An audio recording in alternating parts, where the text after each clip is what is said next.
A paz do Senhor, querido irmão, querida irmã, seja bem-vindo a mais um podcast. Com muita alegria estamos reunidos aqui para tratar de mais uma lição.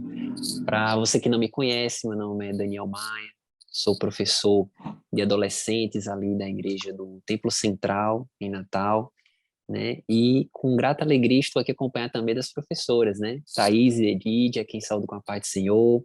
E também peço, né, para que elas se apresentem. Sempre tem alguém, né, que está nos vendo pela primeira vez. Então, paz do Senhor, meninas.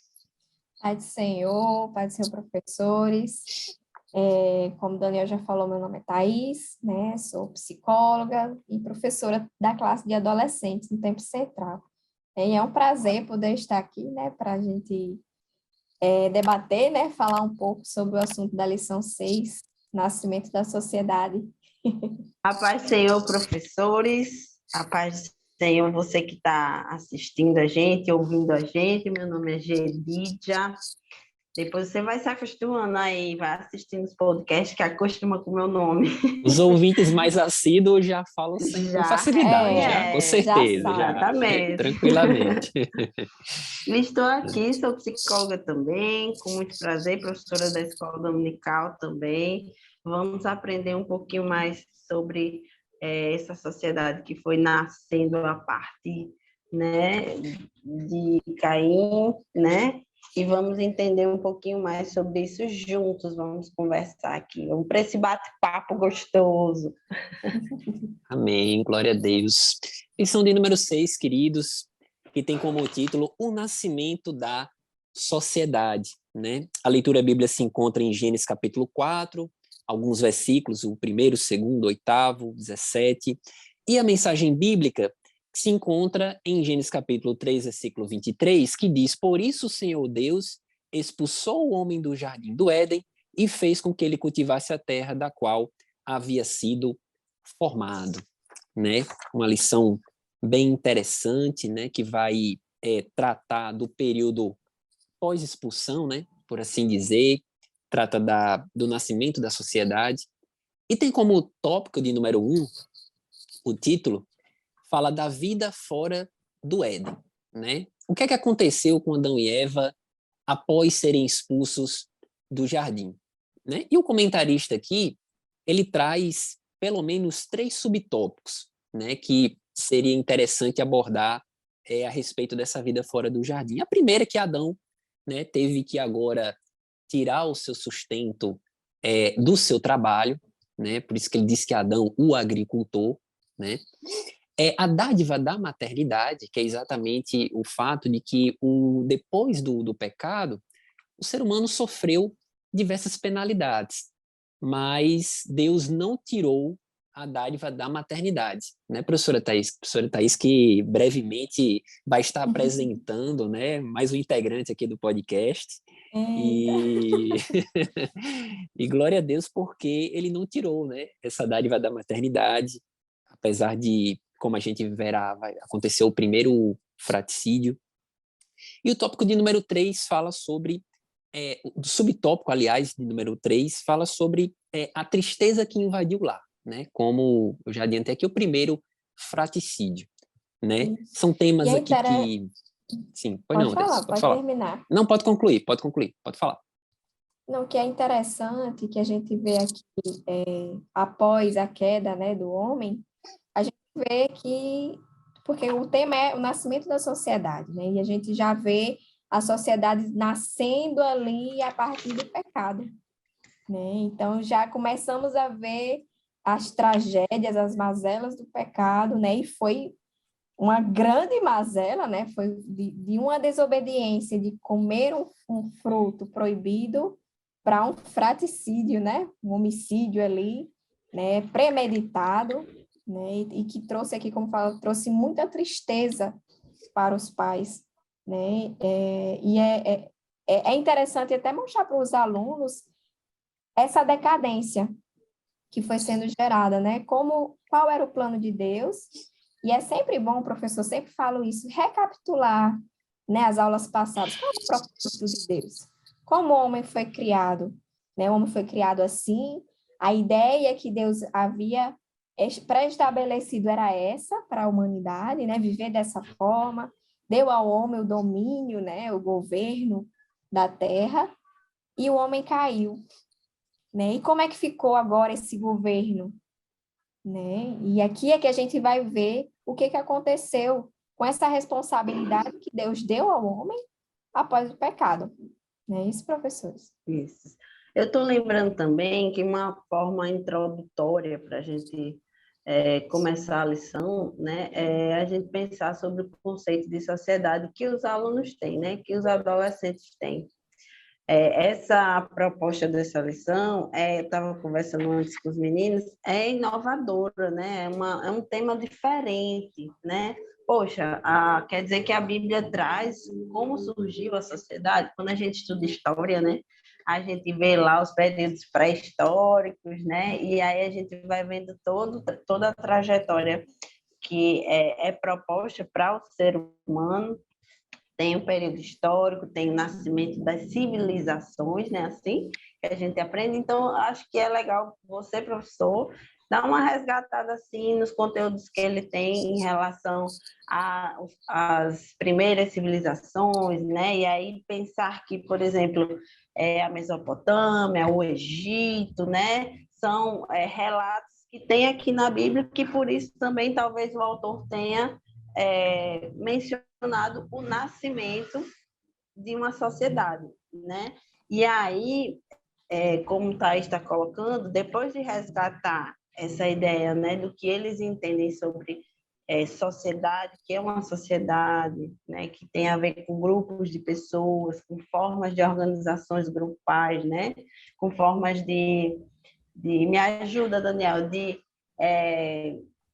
Organização social. comércio, isso, de condução social, de regras de conduta, né? Estou me lembrando, ó, do Código de Hammurabi, né? Estou me lembrando, porque é por aí que a gente vai construir um link do pensamento do adolescente que está vendo aquele conteúdo de história e a gente vai inserir de forma nova, porque é nova até para a gente, né?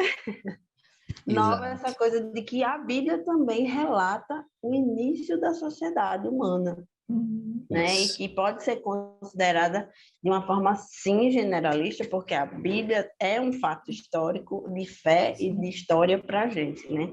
Então, esse é um caminho. E aí, depois, como o Thaís está colocando, né? Resgata um pouquinho a queda do homem, que já é a lição anterior, para introduzir essa daí e dar continuidade. É até interessante perguntar para os alunos, né? Qual é a ideia que eles têm do início da sociedade, qual a informação que eles têm a respeito disso, né? Cada um falar um pouquinho, né? O que vocês aprendem na escola, né? Como é que é ensinado isso na escola sobre o início da sociedade, né? Com certeza não é baseado na palavra de Deus, né? Porque a palavra de Deus vai trazer do iniciozinho mesmo, ali, bem a Exatamente. origem e o iniciozinho, né? A história que é contada nas escolas já vem de um avanço lá bem mais para frente do que aqui a Bíblia traz, né? Exatamente. A teoria bíblica, e ela não falha, né? Hoje a gente tem muitas teorias sociológicas, né? Max Weber, Emile Durkheim, teorias do fato social, teorias...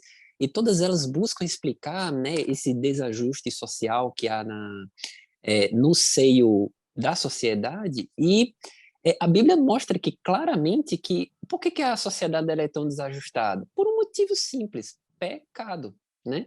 Então, pecado. Está aqui, e a consequência seria, a professora Thais falou perfeitamente, né? Que depois foi desenrolando, né? Tudo que a gente vê hoje é causa do que aconteceu aqui já nos tempos de Adão e Eva, né? É importante que o aluno veja dessa forma, né? Se vocês encontrarem, podem pesquisar na internet também alguns filósofos que falem sobre sociedade. Porque quando a gente vai ler algum filósofo, que eu estou lembrando, não vou lembrar do nome agora, mas uma rápida pesquisa, né? Filósofo e sociedade, né? Usando esses termos, você vai encontrar alguns filósofos que têm teorias para a sociedade que falam, por exemplo, do impulso, da agressividade que tem que ser controlado, da necessidade de perceber o outro, né? Da necessidade inclusive, tem muitas de mitologias, né? Voltada para início de sociedade também. de uma condução de um ser superior, né? Os filósofos, eles colocavam essas ideias, e talvez você encontre algum trechinho que reforce isso, porque você vai pegar esse trechinho do filósofo e vai dizer, olha só, esse filósofo é de X antes de Cristo, né? Mas a gente está falando de uma ideia aqui de sociedade que já preconizava uma obediência, um ser superior, uma condução, né? Um direcionamento de conduta em Gênesis, né? Que Deus pediu a Abel e a Caim uma conduta e eles não obedeceram. Na verdade, um obedeceu, o outro não. Então, já é um sinal de que eles ficam descobrindo depois o que Deus já colocou na Bíblia e que a gente vai explorar como início de um entendimento de sociedade, da necessidade de viver em grupo, né? Viver as relações sociais. Inclusive, eu lembrei aqui, fui lá no primeiro trimestre, ou foi segundo semestre, quer dizer, da faculdade, que eu acho que é uma literatura que o autor é Freud, inclusive, que ele tenta explicar o início da sociedade e da religião, inclusive o livro se chama Totem e Tabu, né? A gente fez um resumo, assim, quando você lê, traz muita, é uma mitologia mesmo, é como se ele tentasse desvendar como é que se deu início a questão das regras morais, como é que se deu início à religião, à compreensão de um ser superior, e ele começa a tentar explicar isso. E assim, você lê, né, principalmente quem é crente, observa assim, vários absurdos, né, nessa história. É interessante até você, professor, ler um resumozinho e mostrar, como a professora Gedide já falou, traga o que alguns filósofos falam a respeito do início da sociedade e mostre para eles à luz da Bíblia também. Né? Se Veja. antecipando, né? Porque eles vão escutar isso lá na frente e pode até confundir a cabeça deles, né? Isso, a ideia é exatamente essa, que eles tenham argumentos para a sala de aula. Eu estou achando essa lição muito importante para a sala de aula, porque a gente está desfazendo, desconstruindo literalmente as doutrinas materialistas, né, humanistas, né? Aos pouquinhos a gente está colocando para o aluno que o criacionismo, né, argumentos em relação a isso, que eu não recebi quando eu era adolescente. Embora na universidade... Os assuntos estão bem avançados, viu, agora? Isso. Eu já tenho me preparado um pouquinho, porque eu era lá aluna do professor Elinaldo Renovato, lá em Parnamirim. Estava bem preparado. Todo congresso de jovens, ele era um dos professores e ele preparava muita gente para essas questões de universidade, né? Então, mas agora o nosso adolescente está aí, ó. Gênesis é o livro literalmente, né, do começo, que eu, inclusive, vou começar a cobrar das escolas. Cadê o livro de Gênesis aqui que merece tanta atenção quanto, né, os livros de história que já tem por aí, né? Exatamente. Então fica aí a dica, viu, professor, professora, para abordar realmente, né, esse tema com seus alunos, antecipando, né, porque não se engane, talvez a gente possa pensar, mas talvez esse seja um assunto que eles não vão entender. Pode ter certeza, meu irmão, que na escola estão vendo coisas muito mais complexas do que isso e estão aprendendo. Né? Então a gente tem esse dever, obviamente, de uma maneira didática, numa linguagem acessível a eles, que eles entendam, né, que a verdade bíblica ela é incontestável, né? E de que forma ela pode ser confrontada, né, para que os alunos se armem, né, com bons argumentos. Queridos, e dando sequência, nós temos o tópico de número 2, que tem como título A Misericórdia de Deus sobre Caim. Né? O autor, mais uma vez, ele divide o tópico em subtópicos, né, em 3, e talvez interessante aqui seja, pegando um gancho do subtópico 3, do tópico 1, que fala aqui sobre a tristeza invade o lar, sobre justamente o fratricídio, já puxar para esse tópico de número 2. A morte de Abel, né, o fratricídio cometido por Caim, ele envolve temas muito interessantes, né, que a gente pode abordar com o nosso aluno. Então, por exemplo, a gente pode perguntar para eles, por que vocês acham que Deus escolheu e aceitou a oferta de Abel, mas não aceitou a de Caim? Né? Deixa os seus alunos responderem. A gente pode abordar isso também. Né? Obviamente que nós temos algumas teorias a respeito disso, mas uma que é muito bem aceita, né? Os comentaristas falam que Abel não tinha o coração inteiramente voltado para Deus. Né? Quando a gente vê o relato de Gênesis, a gente vê o escritor comentando que Deus aceitou a Abel e a sua oferta, rejeitou a Caim e a sua oferta. Quer dizer, ele menciona que Deus ele primeiro aceita o ofertante para depois aceitar a oferta. Ele rejeita primeiro o ofertante e depois rejeita a oferta. Né? Eu lembro aqui, inclusive, de Provérbios, capítulo 21, versículo 27, que diz assim: o sacrifício dos ímpios é abominação, quanto mais oferecendo-o com intenção maligna. Então, um versículo que representa bem aqui o que aconteceu com Abel, né? Que era filho do diabo, segundo a Bíblia. Né? Era filho de Satanás. O interessante é que eu lembro que quando estava na escolinha de criança, né, no DEPIM, eu lembro das histórias e eu lembro muito das imagens, né? O que mais, para você ver como é importante a imagem para as crianças, né? Porque eu lembro muito das imagens.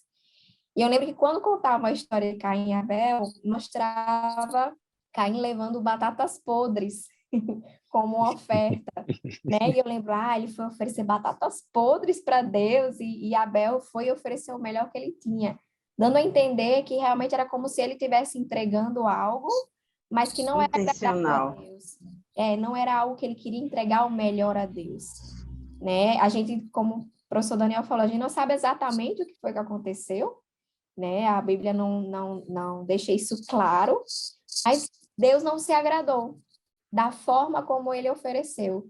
Talvez as batatas, no desenho eram batatas, mas aquilo que ele estava oferecendo talvez estivesse até em excelentes condições, mas talvez a intenção dele não era boa. Né? Então, é até mostrar isso, porque possa ser que os alunos, né, se questionem sobre isso, e é bom mostrar que se Deus não se agradou, havia um motivo para ele não se agradar. E já Abel não, Abel entregou, agradou a Deus ali naquela oferta que ele deu para o Senhor. É interessante notar que no capítulo 4, versículo 3, quando vai falar das ofertas, o escritor fala assim: Caim trouxe do fruto da terra uma oferta. Quer dizer, uma descrição bem genérica. Trouxe do fruto da terra. Quando vai falar de Abel, ele diz assim: Abel também trouxe dos primogênitos das ovelhas e da sua gordura. Quer dizer, ele até detalha a oferta, né? Mostrando que... A qualidade. A qualidade, né? Que revela a predisposição do coração.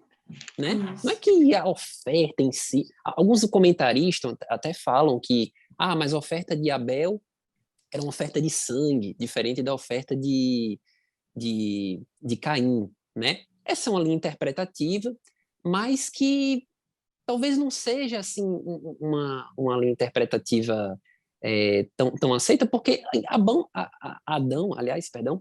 já fazia esse tipo de oferta, né? Com o fruto da terra. Aliás, quando Deus colocou a lei dos sacrifícios ali para Moisés, ele falou das ofertas dos cereais, né? Então, isso fala muito, não tanto em relação à oferta, mas em relação realmente ao coração, né? Daquele que está ofertando ao Senhor.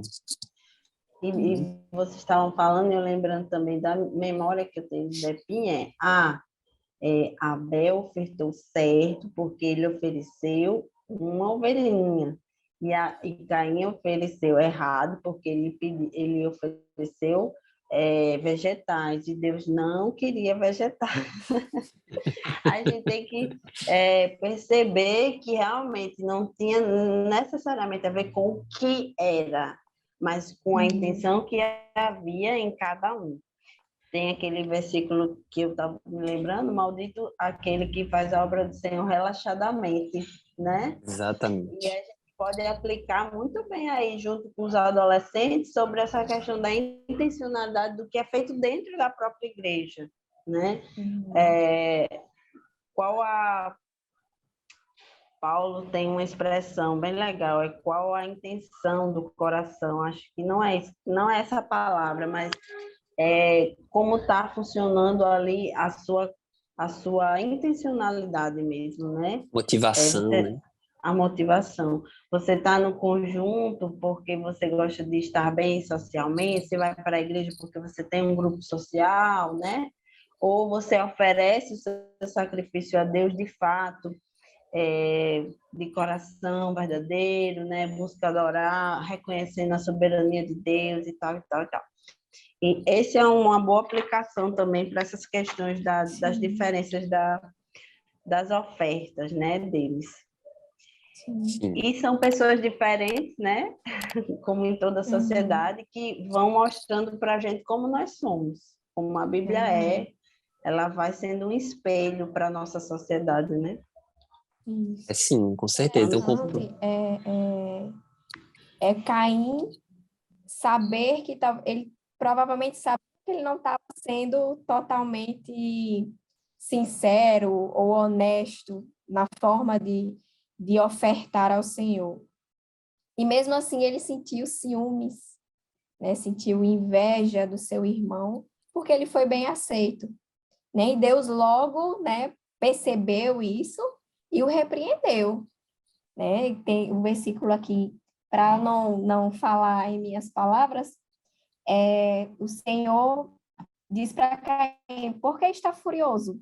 Porque se transtornou o seu rosto. Ou Olha seja, o só.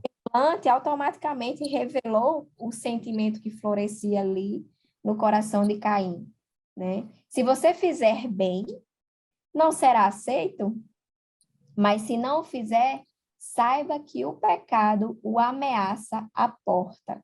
Ele deseja conquistá-lo, mas você deve dominá-lo. E Olha aqui o que eu só. acho interessante é que ele fala assim, ó, o pecado está à porta. Você está a ponto de ser dominado pelos seus sentimentos pecaminosos. Mas você tem que dominar os seus sentimentos, a sua raiva, a sua ira, e não o contrário. E é muito interessante aqui que a gente vê, basicamente, Deus sendo ali um psicólogo, né? Exato.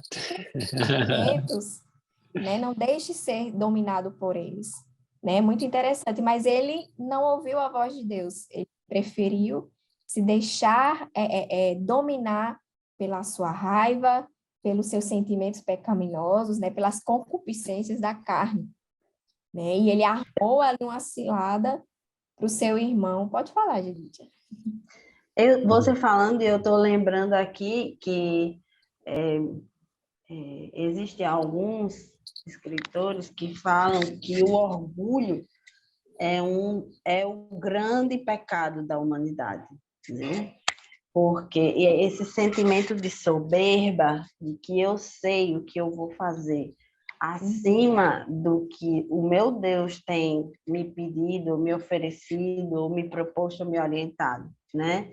E aí um argumento que eles usam é que isso já começou até no coração de Lúcifer, né? Que era um dos moradores do céu, né? Era alguém que Deus criou, né? São ideias, né? Não tem isso na Bíblia. Mas faz muito sentido nessa fala de Thaís a gente pensar que talvez Caim estivesse orgulhoso, soberbo, achando que ele ia resolver. A lição diz assim, ele seguiu seus próprios desejos, né? Seus próprios sentimentos, e se encheu de si, né? E talvez não. Essa é uma grande lição para a nossa sociedade, porque quando o homem vai se afastando de Deus, quando o homem acha que pode resolver do seu jeito, quando o homem vai esquecendo de Deus, a sociedade ela perde, né? Tem um versículo que fala do governante, né? Quando o governante honra a Deus, o povo fica Exulta, né? feliz, exulta. E quando o governante não faz isso, o povo perece, né? Parece. Então, essa coisa do pecado de Caim, ou da atitude de Caim, ter sido lida por Deus como não era o bem, por conseguinte, era mal aos olhos de Deus, né? É a lição que a gente tira também sobre essa questão aí. A atitude da gente tem que ser sempre voltada para o que aproxima a gente de Deus e não para o que a gente entende que é bom, né? Uhum. E é Pra interessante gente, aqui abordar pessoas que aqui, acham que são doutores em divindade. verdade. É até interessante abordar aqui com essa lição de Caim e falar sobre o domínio próprio, né? Que é o fruto faz parte do fruto do Espírito, né? Então, eu pedi para os alunos terem essa consciência de se eu tenho que me dominar, isso tem a ver com domínio próprio. Então, eu preciso estar bem relacionado com Deus para que o fruto do Espírito possa florescer em mim, eu possa conseguir ter esse domínio. Porque sem o Espírito Santo de Deus, nós não conseguimos, né? Por nós mesmos não conseguimos, né? Então, é importante aqui mostrar para eles a importância do domínio próprio, o quão a falta do domínio próprio pode nos levar a cometer atrocidades. Talvez não a Literalmente. Sim, mas ter decisões que vão nos afetar gravemente e também afetar os outros. E veja como a Bíblia é atual, crianças. É, uma das coisas, um dos crimes que mais assusta a gente hoje são crimes dentro das famílias, né? Filha, né? Eu estou lembrando do caso daquela. Não vale nem a pena comentar aqui para o YouTube não fazer nenhuma capturação, mas a moça que mandou matar os pais, né? Sim. Os adolescentes talvez nem tenham muito contato com essa história, mas é muito trágico para a gente, né? Ouvir essas questões quando é dentro das famílias. Mas olha a atualidade da Bíblia. A Bíblia vai no cerne. A célula máter da sociedade é a família. E aí a Bíblia mostrou, entrou o pecado, a célula principal desajustou, né? Foi um irmão que matou o seu próprio irmão. E até hoje a gente fica espantado com esse tipo de atitude. Mas se a gente vai e olha para o nosso Deus, aí existe esperança, existe fé, existe ajuste familiar, e Deus tem, através da Bíblia, toda a receitinha, né? Todas as instruções e orientações. O próprio decálogo, né? Os 10 mandamentos, são condutas, né? Regras de conduta que até hoje podem ser aplicadas de forma excepcional dentro de uma família, né? Se você vai estudar mandamento por mandamento, a gente vai descobrindo o quanto é atual cada mandamento daquele para a gente aplicar na nossa vida, na nossa família. Vamos seguindo, Exatamente. professor. Então, como os irmãos podem ver, né, a história de Caim e Abel, né, ele rende muitas lições, né, que a gente pode abordar com os nossos alunos, né. Então, queridos, não deixem de mencionar isso na sua aula, né. E para finalizar aqui o tópico 2, o comentarista ele traça aqui algumas consequências do que aconteceu após a morte de Abel, né. O Senhor deu uma sentença em desfavor de Caim, né? Mencionou aqui que a terra não iria produzir mais o seu fruto, né? Não iria dar mais a sua força em outras traduções. Ele viveria de forma fugitiva, né? E o que acontece é o lamento de Caim, né? Aqui o subtópico número 2, né? Ele lamenta aquilo, ele diz que aquela penalidade ele não vai conseguir suportar.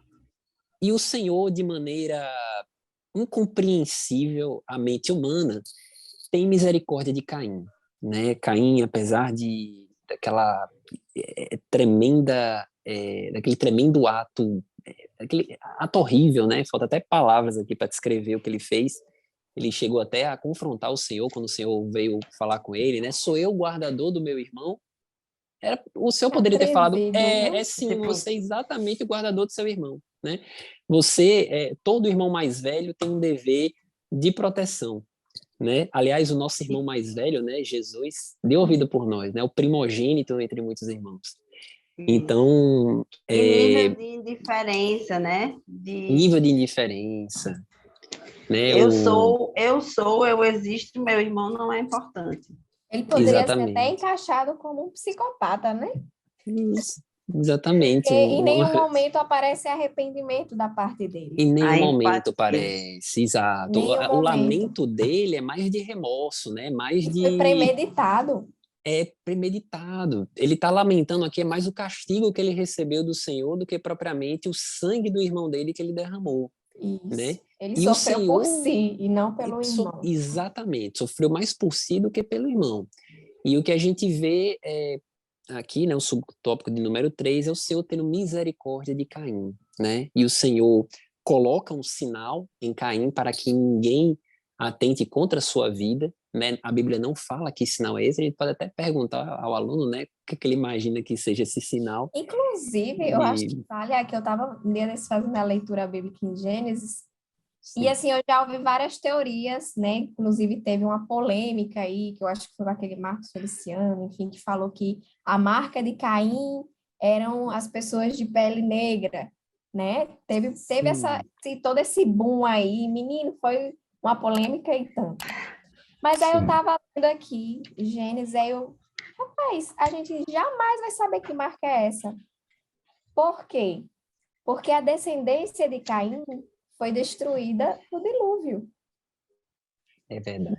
Se acabou ali a descendência de Caim. Nós temos, a partir de Noé, a descendência de Sete, que era irmão Isso. de Caim, né? Então, assim, jamais saberemos, a Bíblia não fala que sinal era esse, né? Então, tudo que surge por aí é meramente especulação. Meramente especulação. Eu acredito que algumas pessoas tenham ouvido falar dessa polêmica, que causou bastante polêmica. Foi muito divulgado, né? Essa fala Foi. dele. Não sei E... se os adolescentes vão saber, né? Mas é interessante falar sobre isso, né? E Sim, sim. se gerar curiosidade, o que vocês acham que era esse sinal que Deus Pô, colocou, né? pois é. Então, mostrando, né, mais uma vez que Deus usou de misericórdia, né? Algumas pessoas dizem que a graça só existe no Novo Testamento, mas não é verdade, né? A gente vê aqui graça no Antigo Testamento também. Obviamente que não da forma como tem no Novo, né? O Novo, como o próprio apóstolo Paulo fala, graça sobre graça. Ou como diz o hino de número 1 da harpa cristã, chuva de graça. Realmente o Novo Testamento é graça sobre graça, e graça, e graça, e graça. Mas nós temos graça também no Antigo Testamento, né? E isso é uma das maiores provas, né? De que o Senhor é um Deus de muitíssima e infinita misericórdia, não é A verdade? referência da lição é Lamentações 3, 22 e 23, né? As misericórdias do Senhor são a causa de não sermos Sermos consumidos. consumidos. Se ele não nos Perfeitamente. consome, existe graça, né? Então, porque ele Exatamente. teria motivos para consumir desde a antiguidade Ah, com Com até certeza. certeza. agora. É verdade. Ela se renova a cada manhã, né? Dando continuidade ao versículo, se renova a cada manhã. Então, quando parece que o Senhor se esgotou com a gente, não agora, aí a gente dorme, pronto. Já tem nova Já se graça e renovou. misericórdia, já se renovou. Zerou. Escapei dessa, viu? Gente, Então, isso né? é motivo de esperança, né? Com Com Quando a gente certeza. certeza. que você, professor, lembre disso. As misericórdias do Senhor zeram, né? Exato. Quando o pôr do sol se põe, né? Quando o sol se põe, não, ao contrário, quando o sol nasce, O né? Nasce. sol nasce. Você já zera e você já pode recomeçar diante do Senhor. Então, renova aí a sua fé. Exatamente. Glória a Deus. Se temos esperança de um novo amanhã, a gente tem esperança também de as misericórdias do Senhor nos alcançar, né? Não para usar isso como, né, um Desculpa. gatilho, desculpa, opa, agora posso pecar tudo de novo. Não, de forma nenhuma, né? De Deus não se deixa escarnecer, né? Então a gente Verdade. precisa ter essa sabedoria. É Então, uma queridos, oportunidade de melhorar, né? Exatamente, a oportunidade de melhorar, né? O pecado na vida do crente, ele é sempre um acidente, né? É um deslize, né? E nunca um ato, pelo menos não deve ser um ato deliberativo, né? Então, que Deus tenha misericórdia e a gente tenha sabedoria para viver fielmente nos caminhos estreitos dele. E, queridos, o tópico de número 3, né? Indo já para finalizar a nossa lição, fala propriamente do surgimento da sociedade, né? Inclusive dá título praticamente que dá título à lição de número 6, né? Então, o escritor, ele vai dividir o tópico 3 em dois subtópicos, vai comentar aqui a descendência de Caim, né? Aliás, eu lembro muito bem, há uns 4, 5 anos atrás, quando um aluno veio, depois da EBD, né? Veio me perguntar, professor, eu tenho uma dúvida. Eu, pois não, se eu souber responder, quem foi a mulher de Caim? E eu lembro que na hora, né, fácil. Sendo que na hora da resposta peraí, quem foi mesmo? Porque Adão e Eva teve Caim e Abel, né? Então eu lembro que na época deu um tilt assim em mim, né? Mas a gente, né, fez uma pesquisa e a Bíblia relata, né, que Adão e Eva tiveram outros filhos, né? Não foi apenas Caim, Abel e Sete, tiveram outros filhos também. A Bíblia fala, agora eu não estou com a referência, mas que Adão e Eva tiveram filhos e filhas também. Então, certamente a esposa de Caim foi uma irmã ou até mesmo uma sobrinha, né? Nós não sabemos a idade que Abel morreu, então Abel podia ter tido filho já E não dá para nessa saber época, se né? Caim e Abel foram os primeiros filhos também, né? Exatamente, exatamente.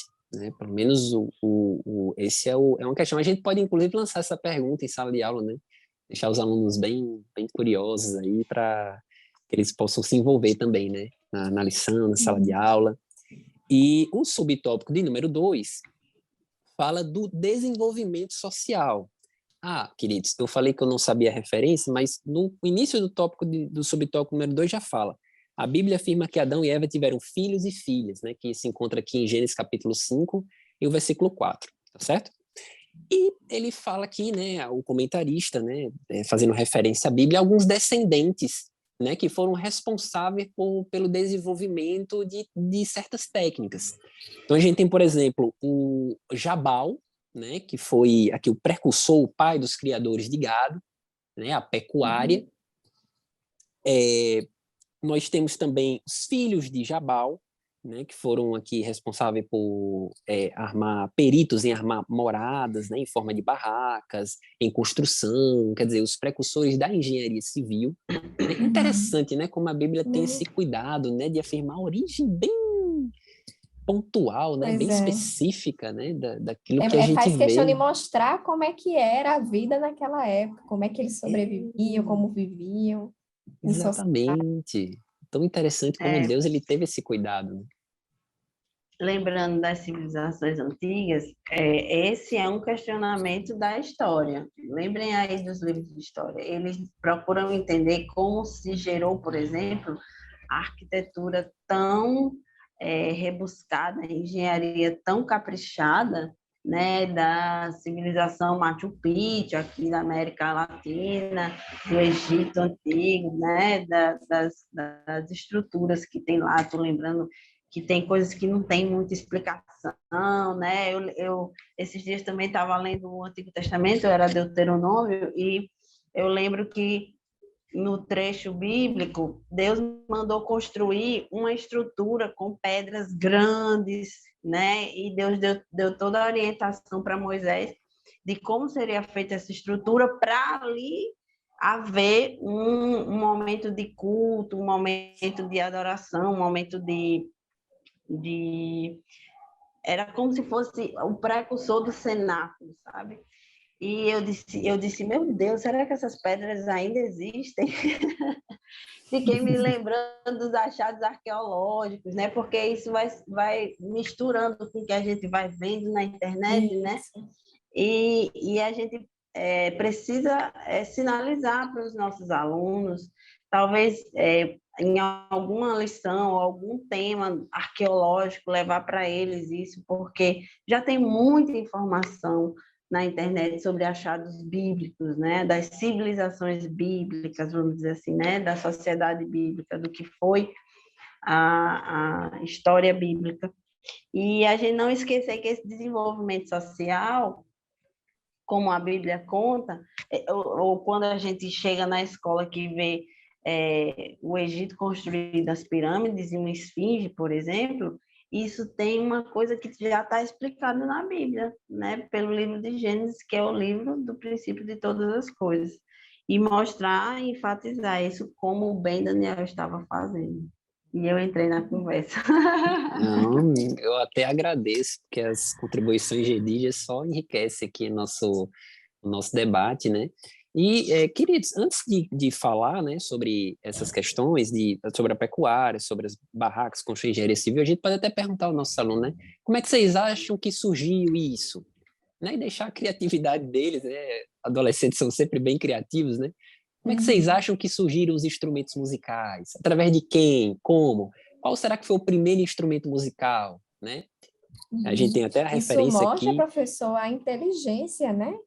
Isso. Às vezes a gente tem a ideia de, por ser algo muito antigo, eram pessoas que não tinham muita noção, muita inteligência, muita sabedoria muito conhecimento sobre as coisas. Na verdade, assim, a criatividade do povo na época estava todo vapor, né? Eles tinham muito mais tempo do que a gente tem hoje, né? Então, a parte criativa deles estavam bem afloradas, né? A inteligência muito bem aflorada, até porque não tinha todos os fatores ambientais que nós temos hoje que acabam afetando um pouco nessa questão do desenvolvimento, né? Da nossa inteligência, né? A questão do desenvolvimento, o ambiente mesmo, a alimentação, tudo isso acaba afetando de alguma forma. Então, naquela época, as pessoas eram inteligentíssimas, né? Criativas, né? Dessas gente, muito mais que agora. muito mais do que agora. Porque eles realmente existem algumas pessoas que falam do marketing, falam sobre inovação, que eles argumentam que esses últimos séculos que a gente vive não houve mais inovação. Inovação foi o fogo, né? Foi a roda, a eletricidade. Isso daí foi uma descoberta, né? Tudo mas que a partir dessas coisas que realmente foram coisas novas, originais, vamos dizer assim, aí até hoje a gente só replica essas ideias e vai transformando essas ideias em outras coisas, dando novos formatos de ideias que já existiam, né? Que as inovações hoje elas não são tão palpáveis quanto em séculos anteriores, né? Quando se pensa, por exemplo, na criação do telefone, aí sim foi uma inovação, né? Falar com uma pessoa... A internet... Como é o nome daquele aparelhinho que faz barulhinho, que era com código Morse, telégrafo? Máquina de datilografia, eu acho. Não, isso aí é a máquina, mas os adolescentes não têm noção de que antes o telefone era um objeto que ficava fazendo uns traçozinhos, sei lá, uns pontinhos, e não tipo um braille. Eu esqueci. Telégrafo, eu acho.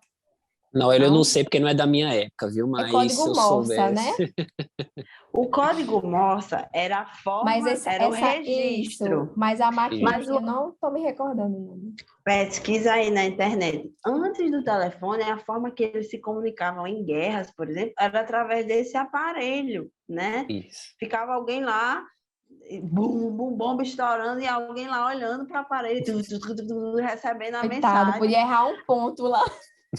Até que, imagine a fidelidade dessas mensagens, né? Até que um dia alguém imaginou que poderia se ter um cabo, né, telefônico que poderia ser espalhado por toda a cidade e ficava naquele que era na parede e falava aqui e eu ouvia na parede. Aqui, outra assim. Eu acho que o adolescente, nosso adolescente, essa geração de adolescente, tem zero noção disso, né? Eu estou falando de uma coisa também que eu bati nessa tecla agora porque eu estou lembrando da transformação do telefone, porque eu tive um telefone de rodada, aqueles assim. Na casa da minha avó tinha Eu tinha também, não na queria minha revelar não, idade. mas eu tinha também. Aliás, na minha casa eu era muito pequeno, eu quase não via, então... Então, o nosso adolescente hoje tem zero noção sobre isso. O que é um mundo sem internet? Eu sei o que é um mundo livre da internet. Talvez vocês saibam, brincar na rua. mas subir em árvore era isso, sabe? Mas o nosso adolescente não sabe mais o que é isso. E talvez eles tenham tido uma noção muito superficial, né? Através de livros. A minha filha, uma vez, fez um trabalhinho, né? Ela tem 8 anos, sobre como era uma foto antiga e uma foto atual, né? Mostrando as pessoas com roupas diferentes e tudo. Mas se a gente falar para eles que, por exemplo, o instrumento musical, desde o tempo bíblico foi criado, falar da evolução desse instrumento, Em e que a gente pode Gênesis. pensar hoje em Gênesis, que a gente pode pensar hoje em música eletrônica, em transmissão de dados, porque existiu o som foi emitido, enfim, né? É um bom exercício para você fazer com o seu adolescente, nem só tanto para o conteúdo daqui, da EBD, mas para o conteúdo de vida, né? Para ele resgatar essas coisas. Poderia até mostrar Próxima... imagens, né? Mostrar imagens de como eram as coisas antigamente. A primeira máquina fotográfica era era enorme. Primeiro Hoje a gente com computador, o hein? celularzinho chega. Meu Deus! A tendência, né, Evolução, das hein? tecnologias, né, de aperfeiçoamento, a própria evolução dos iPhones, né, que é bem recente, inclusive, Sim. mas já mostra uma modificação Uhum. substancial, né, de um aparelho para Isso. outro. Então, são coisas que o professor pode trazer na sala de aula, né, para E vai mostrar ser para o aluno. interessantíssimo. Os adolescentes vão ficar super empolgados. Isso tudo dentro desse tema, né? O Com desenvolvimento certeza. social. O desenvolvimento Vai ser social, super exatamente. rico. Super rico. Exatamente. Então, vejo os professores têm muito o que abordar, né, nessa lição. Inclusive, a gente já encaminha para a conclusão, né, que fala que o comentarista menciona aqui que a expulsão do jardim foi acompanhada de muitas dificuldades que a gente vê hoje em dia, né, na sociedade, mas que Deus estendeu a sua misericórdia e permitiu a continuidade da vida, mesmo após o pecado, né, e eu diria até que essa continuidade da vida espiritual mesmo, né, continuidade da vida só é possível com Deus, né, só é possível a gente viver bem socialmente, bem uns com os outros, bem consigo mesmo, tendo o Senhor ao nosso lado, né? Então, queridos, queria passar as palavras conclusivas para a professora Thais, professora Gedídia, dessa lição que, como os irmãos podem ver, tem muito assunto para ser tratado. Uhum. Essa lição é muito interessante porque mostra que, assim, apesar do pecado, né, que nos assola até hoje, o homem, ele usou de toda a sua inteligência, de toda a sua capacidade, de tudo que Deus deu para ele, tanto para o bem quanto para o mal. A gente vê a evolução das duas coisas, né? Vê uma evolução muito rápida para o mal, né? E hoje a gente vê essa evolução cada vez mais acentuada, né? Mas também utiliza para o bem, né? Essa questão do avanço da tecnologia, né? Da forma de trabalho, tudo isso é algo bom para a sociedade, né? As descobertas, questões relacionadas, inclusive, à saúde pública, vacinas, tudo isso é um ponto positivo. O homem continuou usando da sua criatividade, da sua capacidade de inteligência para fazer coisas boas, mas, infelizmente, também para fazer o mal. E o mal acaba tomando proporções, assim, gigantescas, né? Nós vemos de comer apenas uma desobediência de comer um fruto para um homicídio. Então, você vê uma desproporção, não houve algo gradativo ali, né? Foi um salto imenso, né? É importante para que o aluno veja o quão perigoso o pecado é. Por menor que seja, né? Por menor, né? Por Entre menor aspas que seja, né? Será que Adão e Eva, se eles soubessem, se eles pudessem prever o que o pecado iria ocasionar, né? O que essa pequena desobediência iria ocasionar em toda a humanidade, será que eles teriam cometido? Não é? Mas eles preferiram pagar para ver, infelizmente. Eu estou lembrando de uma irmã que disse, se eu pegasse Eva, Mas, aquela Eva, né? Como se a culpa Mas tivesse sido de Eva, né? mas é interessante mostrar isso para os alunos, o quão perigoso é o pecado e como nós, graças a Deus, temos a oportunidade de sermos libertos dele, né? Então, nós precisamos estar próximos, nos apegarmos ao Senhor, né? Para que aproveitemos das coisas boas de Deus e nós também usemos, para que nós usemos também a nossa capacidade, tudo que nós temos, tudo que Deus nos deu, nossos dons, para o bem e para a glória de Deus, né? E que venhamos ser influências também, né? Para os que estão ao nosso redor. Então, essa lição é riquíssima, né? Pode explorar muitas coisas, né? Se o professor se debruçar para estudar e pesquisar e ir a fundo, vai encontrar com certeza muitos assuntos a serem abordados. Então, professor, para concluir a minha palavra, peça a Deus, como sempre eu digo, peça a Deus muita sabedoria e que Ele te oriente na preparação dessa lição. Amém. Thais está colocando aí, vou para minhas palavras conclusivas também, né? Thais está colocando aí a análise da lição a nível de atitude, né? Que é individual, o poder que uma atitude tem, né? O poder que o pecado teve a ver com a escolha, a atitude que a pessoa, a atitude que o homem decidiu ter, né? E eu estou pensando também que você, professor, pode explorar o valor de uma sociedade construída próxima a Deus e separada de Deus, né? Ela falou que a sociedade se construiu tanto para um viés bom quanto para um viés mau, né? E que a gente precisa mostrar ao nosso adolescente que nós precisamos permanecer no viés bom. No momento que a gente se aproxima de Deus, que a sociedade, que o grupo, né, que a nossa atitude, que a gente conduz pessoas para o reino de Deus e que os políticos, né, que os governantes conseguem olhar para Deus, a gente vai ter uma sociedade com viés para Deus, para as coisas boas e menos para o pecado e menos para o que é ruim. E o outro aspecto que eu acho também lindo da lição, né, apesar da gente entender que esse tema é novo, né, é a questão da tecnologia bíblica, né?